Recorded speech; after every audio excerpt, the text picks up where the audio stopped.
That's the map of RTA Smart Yard Test. And this parking test is divided into 5 different stages. The first one is the slope test, which is here. That's your start point. You will start from here. This is your first stage, which is slope test. Second one is emergency brake. Once you complete the emergency brake, next stage is angle parking, followed by garage parking, and the last one is parallel parking. Once you do all these 5 stages, you need to bring back the car to the same parking slot from where you have already started.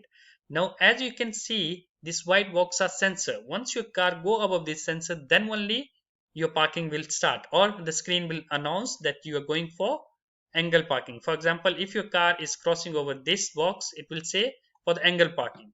Now, what if you miss this and your screen doesn't say that you're going for an angle parking? In that, you need to do is you go for the next parking, complete your garage parking followed by parallel parking. Once that's done, you can come back and do your angle parking again and park back the car here. Now let's talk about the timing. Complete the full smart yard test. You are allowed to take 20 minutes. That's the maximum time to complete the smart yard test. However, it is further divided into the different parking. For the slope test and emergency brake, you have only 90 seconds to complete. For angle parking, you get 2 minutes. For garage parking, it's 3 minutes. And for the parallel parking, it's 5 minutes. As soon as you go for the test, the examiner will allocate you the car number. You come to the car, there's no one gonna be with you in the car.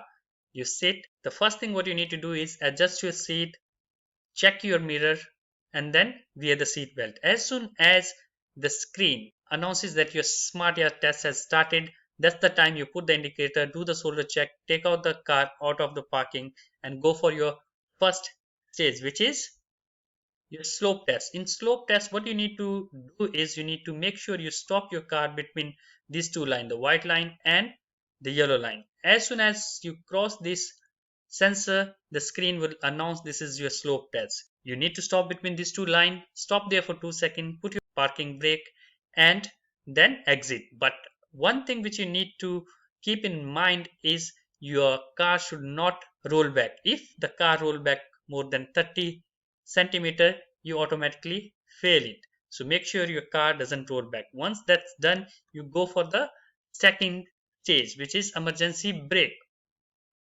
Now again, you make sure you use the indicator while taking the turn.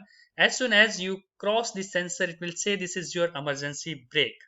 And then what you need to do is, so you need to maintain the speed around 25 to 30. Below 20 is a fail, and same is above 35. So try to maintain your speed between 25 to 30. And keep in mind, as soon as you're gonna cross this white solid line, you will hear a beep sound. As soon as you hear that beep sound, you need to press brake as soon as possible, and it need to be hard. It's an emergency. Once that's done, the next stage is your angle parking. I have a separate video on angle parking, garage parking, and parallel parking. Please do watch those videos in case you want to know in detail. And then you go for the garage parking, and the final one is parallel parking. Once all your stages are done, you need to park the car back in the same slot. The important thing what you need to remember in the parking is that your time of parking start when you put the indicator. For example, for angle parking, what you need to do is bring your car, stop somewhere here, check if your position is correct, check the mirror. If you need to readjust it, you can do at this time. Once you're sure that you have a right position, that's the time you need to put the indicator and start doing parking. As soon as you put the indicator, your parking time start. And another thing which you need to keep in the mind is one minor mistake is allowed per parking. So don't exceed that. The minor mistake could include not checking the mirror or not giving the indicator. So avoid doing that.